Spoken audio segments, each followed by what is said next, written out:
How to by Randall Munro. How to summarize my thoughts on this. So first of all, I have a new lens and I'm excited to see if there's any differences, if this is better or worse. Hopefully the quality is better because this lens is like 3 times as expensive. I destroyed my other lens and I, had to get a new one, so why not get an upgrade while we're at it, because anywho, let me know what you think. I'm a little bit worried because it sounded like potentially the autofocus was a little bit louder than the previous one, and I had that before where an autofocus would really be good with focusing on my face and not having like blurry images, but then it always was so loud with the microphone catching it. But okay, so let's start. We're here to talk about this book. Well, the sun is in my eyes. How to is trying to be a funny nonfiction book that is asking stupid questions, and these stupid questions kind of trying to find a scientific answer for this. So I thought that the premise was really interesting, and I thought that there would be a lot of information that I could enjoy, but I just feel like the type of humor and the writing style is just a little bit like I have been awake for 48 hours and everything's just funny. And then I'm trying to explain something scientific to you. That's kind of reflecting the writing style for me.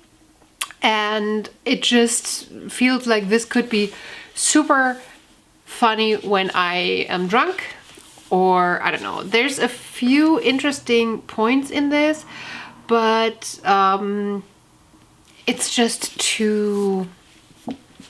The writing and the structure is just a little bit too like, ha ha ha, I'm so funny, forced, and then just being totally overdone. So the really interesting facts sadly kind of drown in this. So this is between a 2 and a 3 star for me.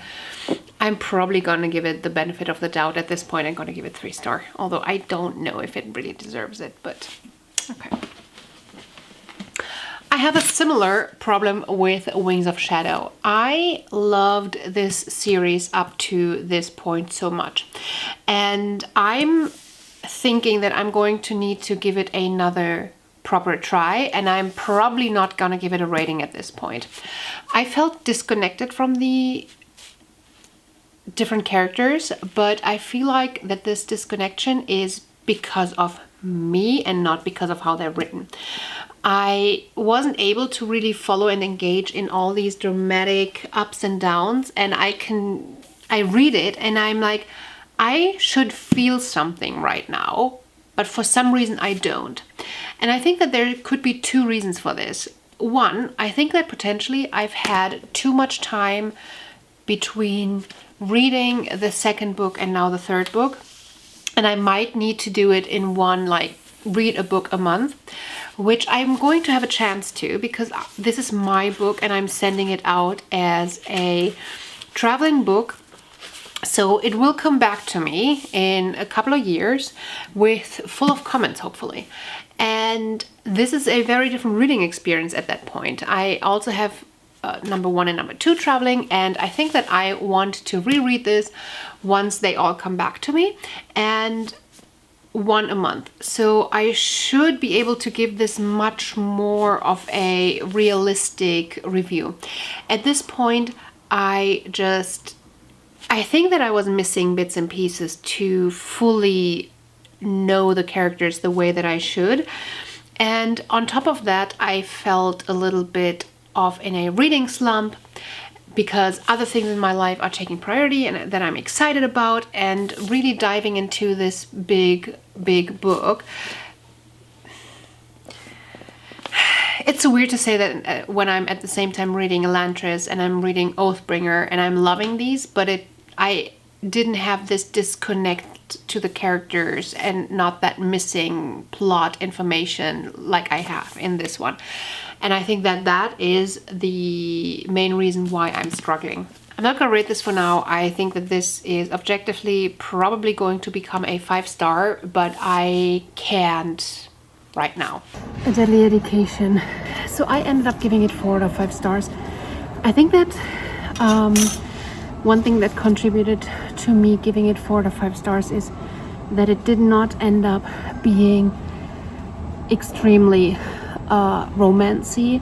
It did not end up being too much of a haters to lovers.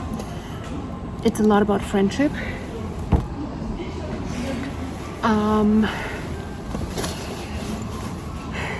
And the romancy part in it was done nicely. So it didn't feel overwhelming or overpowering.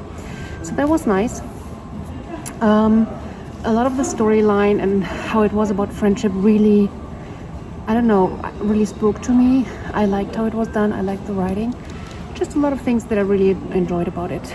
I loved the ending. And what I mean by that is literally the last word ending, like the last sentence ending was amazing. I just enjoyed that. There was just a lot that flowed right. I know that there's a few things in terms of controversy about this. If you've heard any of this, I recommend you watch the video in which Read with Cindy. Cindy is talking about if white people should be writing people of color and when we should cancel somebody, and I think that she just sums it up in much better words than I could ever. But basically, having a white author trying to write this diversely without speaking for people or taking their voice is, I feel like this is the best way of doing it. And even if we do make mistakes at some point, she seems to acknowledge them and listen, learn, and correct them. And that's pretty much what all that I could ask, but it's not my place to judge and decide. So, but I enjoyed it, and I think there's nothing wrong with it. I think the only part that could be considered wrong has been taken out, so it's not in here anymore.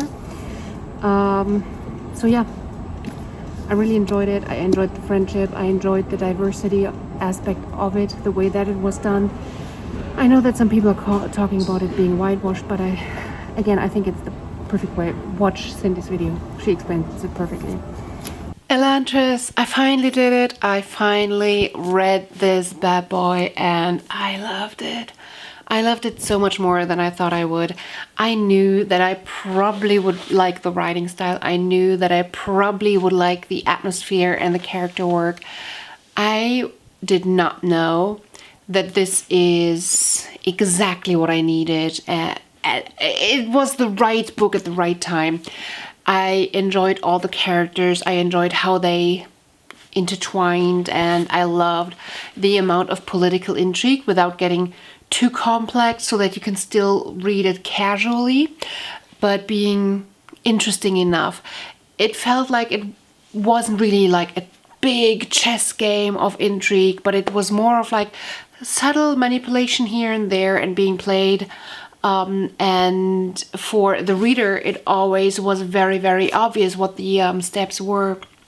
And it just wasn't too complex. It was perfect. We had attitude, but without going over the top and feeling comical. And we had very interesting storylines. We had interesting magic system and runes, and I'm so glad I finally did it. So obviously this is a 5 out of 5. Yeah.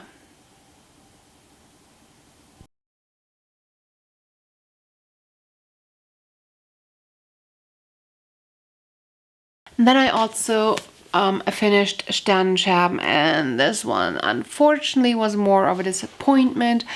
This is a book that is kind of a very, very typical dystopian YA romancy book. We have a situation where we have a system, we have a society that follows very clear rules and has a class system and a selection and people fighting for the system, yada yada yada. And we have outsiders, we have people who are not following the system or not fitting the brief, and basically people are content, they're happy, and then we're obviously following this one character who's going to challenge it all for some reason because she's different, you know? So overall, I think that the setup had really good potential. Yes, it's a very similar story to what we've heard before, but that's not a bad thing necessarily, because honestly, every single romance is person A meets person B, they fall in love and happily ever after. With some embarrassing shit in between where they just act stupid. I don't know, but it's not a bad thing to utilize a story that we've heard before and put it in a new and fresh world. Now, my problem with this was it was only 240 pages, and this was heavily relying on the relationship. In the prologue, within the first 2 pages, we get heavy foreshadowing that one character is going to fall in love and is going to struggle with falling in love because they consider it to be like a virus, like, I don't know. What I really liked about this was that we have 2 perspectives. One is the chosen one kind of person, and then we have a different perspective from how to explain it without spoilers. You get in the prologue, you get the impression that this could potentially be an alien race that is observing or like is sending this one person to this type of Earth for a last assignment, like a last test, like an exam. But they are not the same race. They can mask, so people won't know that they're different, but they come from a place where something like falling in love is just ridiculous, and you should avoid it at all costs because it makes you act stupid. So obviously, because we're being told this in the first 2 pages, we know that this person is going to fall in love, right? And that's kind of what the whole book is building on. I enjoyed the perspectives, although I felt like at times they were a little bit over the top. I enjoyed quite a few of the dialogues, although at times I felt it was a little bit over the top. I was missing atmosphere. I was missing world building, although we got a lot of information and a lot of stuff was explained to us. There was no atmosphere built. It just didn't feel like a wholesome world. It just felt like explaining the situation and then laying it out for me. I just felt like this could have used a little bit more rounding and crafting into a really beautiful story. The potential definitely was there. But yeah, there was not big character development, not big world building, not big plot line that I enjoyed particularly. It was just about, hey, here's a YA romance between these 2 creatures. And I think if that's something that you like, you might very well enjoy this book. Just loving this moment. Can we stay here forever? I'm loving this moment. Can we stay here together? If I could stop the